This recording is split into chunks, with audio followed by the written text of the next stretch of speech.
Hi guys, how's it going? Today we're gonna go over how to draw a cute skull on fire. It's kind of like a cute tattoo design, so I hope you enjoy it. Today I'm gonna be using this. This is a Faber-Castell PITT Artist Pen Big Brush. You can buy these at Michael's, I think, in the US, or you can buy them off Amazon. I'll put the Amazon link below if you need it.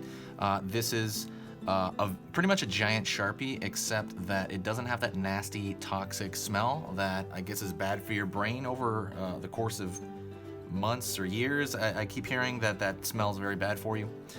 So if you do use a Sharpie, please do it in a ventilated area, but I don't even need to do that with this because it has no odor. All right, let's get going on this cute skull. So if you do like stuff like this, please subscribe so you don't miss. And also please hit that like button if you do like the subject matter. So, all right, let's do that cute skull on fire. I'm gonna start with a circle shape, very round. Cute stuff tends to be rounder. It's just kind of like, the idea is you can kind of grab it and squish it, you know, like a pillow or a puppy or whatever.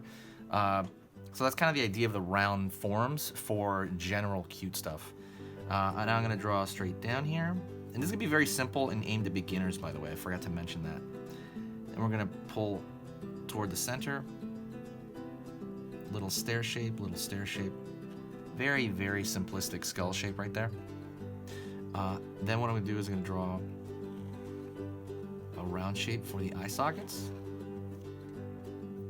And then a kind of rounded triangle.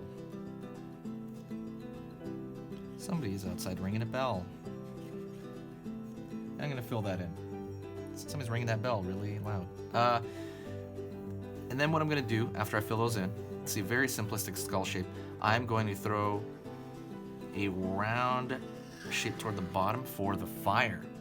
And I am going to kind of curl it up here, curl it up, another sharp shape because it's kind of going up into the air, another wavy shape. Just think of waves, but don't make them all the same length.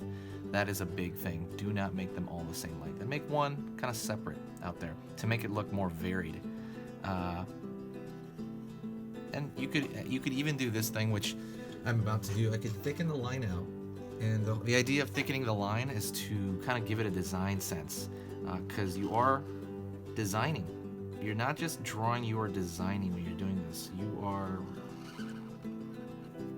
making decisions based on its appearance that are design oriented.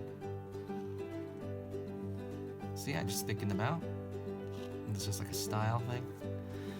Thank you so much. That's the end of the video. It's very quick, very easy, aimed for kids, aimed for anybody who's just starting out. So I really hope you enjoyed that. If you did, if you love cute stuff like this, pick up the How to Draw Cute ebook. I have that. It's completely free. It's in the description below. The idea of that ebook is that it's about an 8-page ebook on quick learning on what are the proportions of making something cute, what are the attributes of something that are cute. And it was gonna be a product, but instead I put it as a free thing because I don't know, I thought it'd be a better idea, be nicer for people to just have it. More people would have it if it was free, I thought. So that's pretty much it. It's in the description, like I said. I might take it down soon for a couple of different reasons, but for right now, it is that. And thank you so much for everyone's feedback on it. You guys are amazing. You've been super amazingly nice to me, and I just, very happy to share that with you. So that's pretty much it. I will see you guys in the next video, and this is where I draw the line.